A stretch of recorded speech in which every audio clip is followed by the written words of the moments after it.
In 2007, the River Don burst its banks and Sheffield flooded. But how did this affect the city? Let's look at some key areas. First, let's look at Hillsborough. Hillsborough Stadium flooded under 8 metres of water. This cost millions of pounds to fix and disrupted the start of Sheffield Wednesday's season. Half of all homes in the area flooded. Some waited up to a year to return home from temporary housing.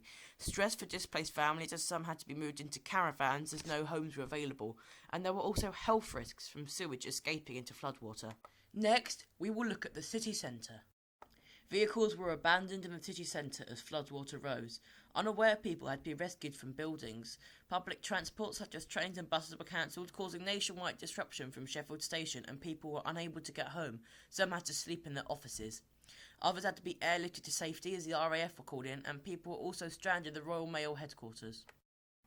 Next, we will look at Meadowhall. The deepest flooding occurred in the industrial centre of the city. Some companies suffered up to £15 million in damage. Meadowhall Shopping Centre was one of those companies. It closed the centre for a week, caused substantial damage to stock. Some shops had to close for 3 months until repairs were done, and the purpose-built flood defences were overwhelmed by the water, despite being built for floods only occurring once every 100 years.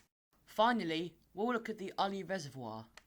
There were fears the dam on the reservoir may collapse, but thankfully it held. Despite this, several hundred residents were evacuated for a precautionary measure. This happened for up to 2 weeks. 100 had to shelter at a school in Dinnington, where they were cared for by the Salvation Army, who provided food and bedding. Some were rehomed for up to a year in more severely affected areas.